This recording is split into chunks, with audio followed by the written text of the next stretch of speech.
It doesn't have to be something that is attainable with, with the resources that you have currently. If it's conceptualizable, then you're thinking about what's the very next step. There's nothing that's beneath you.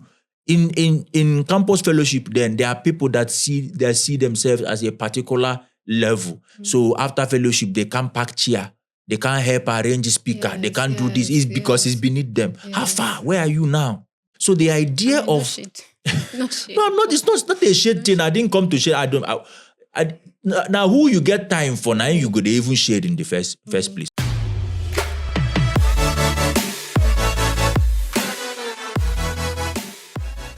This is Tolu Icon, and I'm with the amazing Eric Gugua. I don't know about amazing, Sha, but I am Eric, so Okay. that works. Yeah. Well, I mean, I say amazing because of the intentional journey that you do, the work that you do, to, in my opinion, point people in the right direction. So thank you. I try to contribute you. my own quota. Why are you saying, are you part of the community? Yes, I You am. should know that we don't mention now. Oh yeah, it's true. Don't mention. So yes, the very first question, I mean, before we get into like the really serious questions, is I wanted to, I guess like to hear from you what's the joys of being a part of this creative community, like, the blessings of being in this creative community. In terms of joy, if you define it from the beginning, what it is that you want to get out of this or why it is that you are doing this in the first place, if you start to succeed at doing the things that you set out to do, because it's very important to define your journey before you even start, right? When you start to achieve some of those things, I think naturally success brings joy. So if for you success is a lot of money, you will not have joy if there's nothing happening in your bank, right? But if for you, reaching out to people, like you mentioned, guiding, providing perspective on different issues, that's what you set out to do. Then the more that you see the life you want to see reflected in a couple of people actually taking root in them, I think that brings joy. So in my perspective, I reckon that joy is experiencing joy or experiencing fulfillment, yes, is a function of what you defined before you started out on the journey. Okay, basically like the impact that you're making, I believe. It's good. It's good to see, how far we have come and how far we've been able to achieve myself and my team. Yes. I mean, shout out to everyone who's putting in the work in the creative space, and just specifically speaking about and to persons who probably use the creative space as a cover for not being intentional. They don't have like actual work ethic, no respect or no culture for consistency, hard work, this discipline and all that. So they're just trying to escape the 9-to-5 routes and say, oh my God, I'm telling myself as a creative, like, what would you say to like, No, I don't have to say anything to you. Body is gonna tell you. I don't know whether you understand. I tell this thing to people sometimes. I'm like, my approach to my creative side or my work as a creative is I see myself as a businessman in the morning, somebody that go to open shop in Onisha, right? Yeah. Whether rain is falling, I will open shop. Whether sun is shining, I will open shop. You get as you go take sick self, right? You will open shop. Sometime in August, I lost my voice. But now my voice I dey use work. Guess who showed up to work the next day? Me. Right? And you will if in fact when I started noticing that it's like this thing is going, because we had a bit of a retreat in that moment. When I started noticing that this thing is like it's going to go, you batch produce to cover up for when it will take you to recover. Are you getting what I'm saying? So is the idea is if it is something that is going to be impactful, if it is something that you hope to succeed at, if it is something that you hope to do at scale, then it does not, the fact that it's creative or that it's something that is a little glamorous doesn't take away from the fact or doesn't take away from the measure of work that you need to put in order to, have success or enjoy any decent measure of success. That's what I will have to say to such an individual. Or to be able to even stand out, like in the any measure of success. It's not what separates people is not ideas. It's not even planning. It's not strategy. What separates successful people from the rest of the crowd is execution. Okay. But if you go, and I use this example very often, if they put any conference now or any either it's a spiritual program or a motivational program, whatever, people come out in their thousands. If you gauge those thousands over a period of time, over 5 years, 6 years, 7 years, you will see that those that really embody that thing that was taught in the first one, right? After years, worked on it, they no reach 5. Okay. 5 out of every 5,000. There's a reason the 1% is called the 1%, right? It's not a lot of people. And what separates people at the end of the day, it's not just the brilliance of your idea. It's not just the, how fanciful it sounds or even whether it is revolutionary. It is execution that separates people. And yeah, so if you want to sleep on it because you are in the creative space, I welcome you to be my guest. At the end of the day, Igbo people say, also I go a mile. What that means is at the end of the race, we will count the miles that we ran. Okay. That's it. I like the fact that you said execution, because some persons who execute don't, like you said, have the best ideas. Yes. And I like also that you say you have to batch record and all that. Also, still speaking on work ethic, please, one more question. Absolutely. On that would be that I know a lot of hardworking people. I know a lot of people who start from where they are, use what they have to get to where they want to be, And then I actually do know certain people who feel like, oh, gosh, I know what my dreams are in life. I cannot settle, I can't do this sort of job. Correct me if I'm wrong, please. I feel like there shouldn't be any job, as it were, that you shouldn't, you say you won't take on in your journey to realizing your dream, as long as it's not dehumanizing, it's not illegal. Okay, I'll give an example. Yes. Oh, I want to be a photographer and all that. Oh gosh, I can't work as a receptionist in the meantime. Yeah. So I know a lot of people. So what can we do to shift them back to reality? My goodness. I don't care about you that much like that, because you seem to be very concerned with building people up. I'm not. It's like you do the best you can. Yes. Right. Yes. And then there's something that Jesus used to say from time to time. He would say, "My sheep hear my voice." Yeah. Right. So if it's about the words, it will come out. If it's about the voice, we'll put it out there. But at the end of the day, we will know who belongs to your family or know who buys into what you're putting out there by those who embrace it, by those who hear and embrace the ideas that you're putting out. Bringing that back to what you're saying, how do we shake them? How do we get them to see? I'm not going to shake anybody. Right? What I will do is what I can do. I'm interested in shaking. I never shake myself to finish. I want to shake because being consistent and perseverance and stepping out it doesn't come naturally to anybody. Right? You look at the circumstances of your life, look at the circumstances of your existence. And if you find satisfaction in that, then that's fine. People who see reason to push are those who look around them and they don't like what they are seeing. They look to what they can be and they're like, okay, so this is a goal. This is an ideal I can aspire to.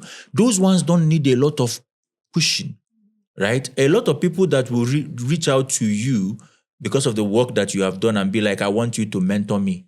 Right? A lot of them they are fantasizing about the idea that you represent. Yeah. It's not really that they are willing to do the work. They just like that you have put in the work and that you have gotten to where you have gotten to. And they feel like if they have consistent access to you, that's what is going to make the difference in their life. That's not how we function. Right? People who are going to get to, all they need is seed.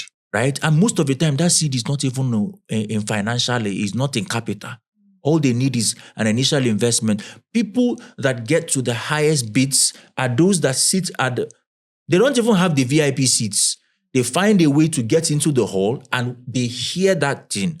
When they hear that thing, it sparks something on their inside and they're not able to rest until they reach it. Right?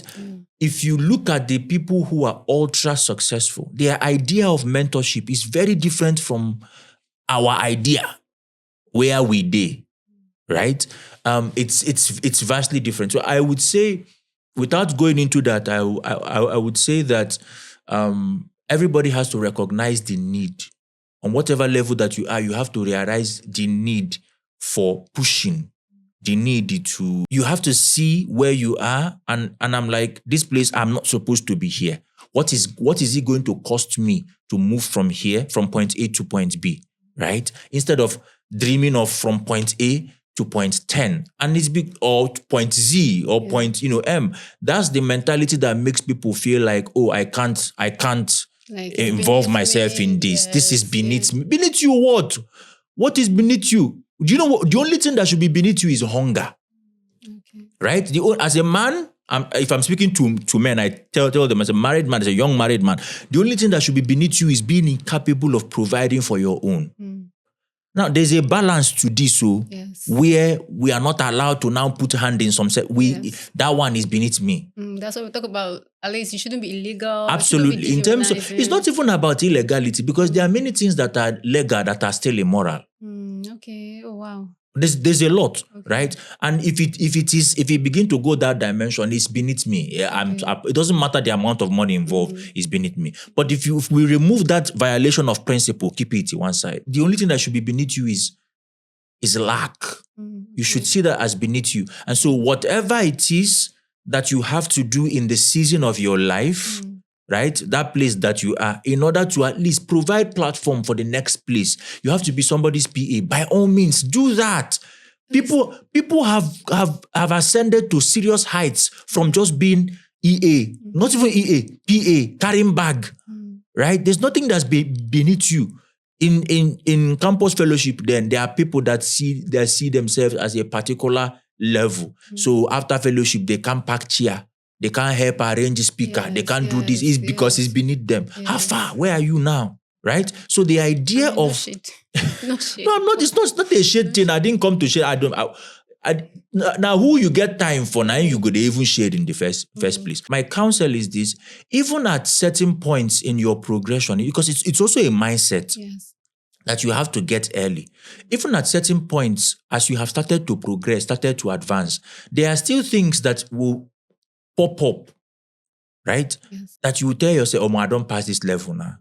This thing is beneath me. True, but you still have to indulge some of them if it provides a platform to someplace else that you are going, right? If you don't master these things at the place where you are still starting out, it's going to present a problem even when you have, in quote, made it or you have begun to make it.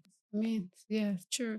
Thank you for that. Because when you were even speaking, I remember the example of Jesus. For example, Jesus came as savior, but he was carpenter first, Absolutely. before he became savior. I agree with you. So yes, you speak a lot to like social issues and society and all. So for someone who probably is watching and probably has veered up the wrong paths, how can they begin to intentionally set up now onto the right path? So where do I even begin? How do I...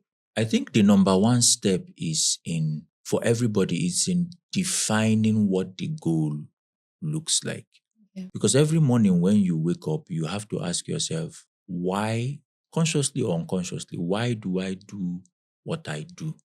And if your why is not strong enough, then, personally, I have turned down some things that would have benefited my bank account seriously, just because it is not consistent with the principles that I have and the foundations that I have set for my life and for my journey. So every morning when you wake up, you have to ask yourself, why? Whether you like it or not, you ask yourself, because that is the reason you get out of bed in the morning. Why is important? Why do I do what I do? So that's a fresh definition of your goal that day. And if your why is not strong enough, anybody can shake you. So for somebody who has maybe in one way or the other missed it, either by getting into some place they are not supposed to be, or by not even doing anything at all, your sin is a sin of omission. I would say define your goal, define your why, right?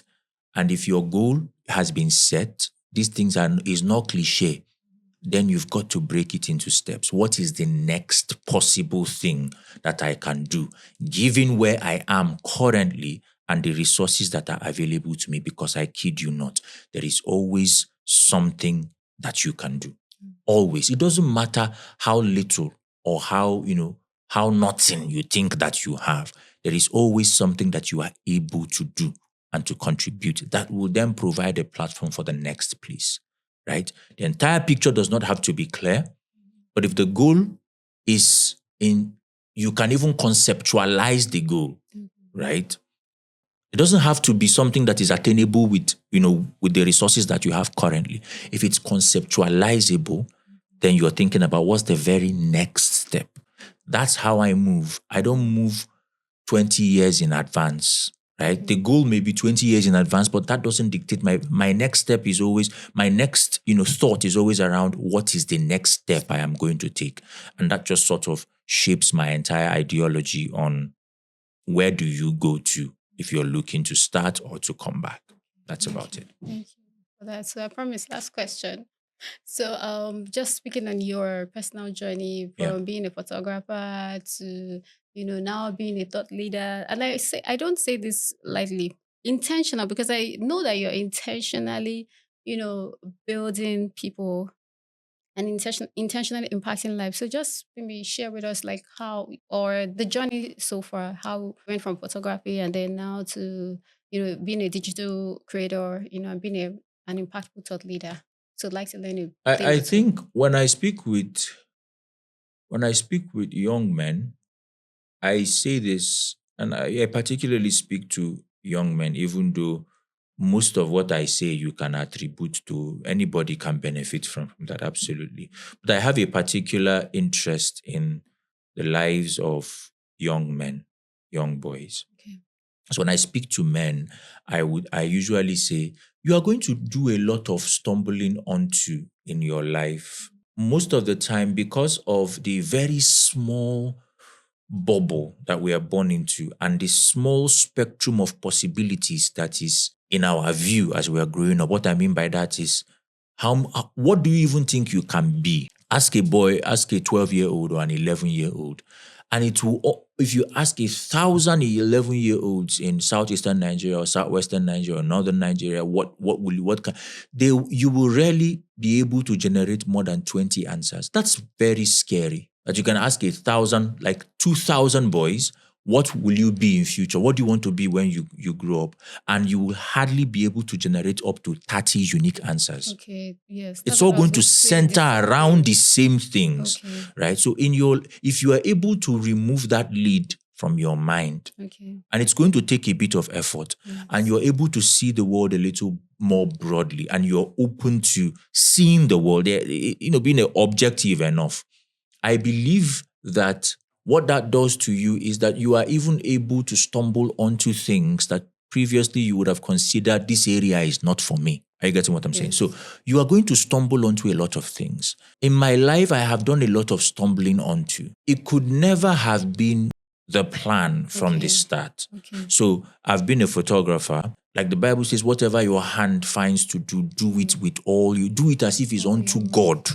Right? So in my photography, it wasn't just on a surface level. I actually pushed to know more about the craft. I have diplomas in photography, advanced diplomas in photography, which then gave me platform to find my way into film unexpectedly, because you stumble onto things, right? If I can do great images, right, I can do great motion images. So I have diplomas in that too, and not just qualifications, actual experience. Worked in film for a while. From there, I developed an interest in cryptocurrencies, and I was like, you know what? This thing doesn't fascinate me as much. So let's look at the underlying tech. And I found myself getting a degree in blockchain tech, right? Stumbling onto. And from there, you're like, this content thing, which I have actually been doing for a long time, but these things that you're stumbling onto in the course of your journey kind of like lend depth. Yes, like to your content. There's actual content in your content, right? And so I would say be open to the idea of exploration. And as the younger that you are, the better that you are. An 18-year-old would ask me, or 17-year-old would ask me, what's the counsel? What's the idea? And amongst the things that I list out, usually, I would say start failing on time. The earlier you fail, the less costly it is, right? You don't have the liberty to fail as much when you are 37. 36, 44. You are not experimenting at that point. You don't crystallize, you have solidify. So the earlier you begin to let yourself learn, let yourself explore, let yourself live, the earlier that you begin to experiment with these different paths and you begin to stumble onto not just fields, but people as well. You're stumbling onto networks.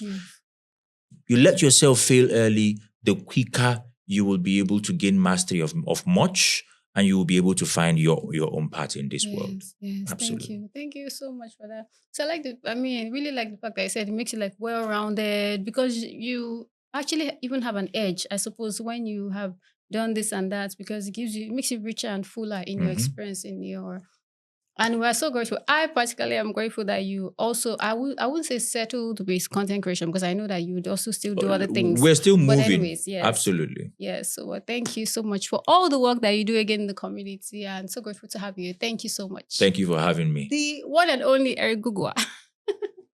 Thank you so much. Thank you so Cheers, much. guys.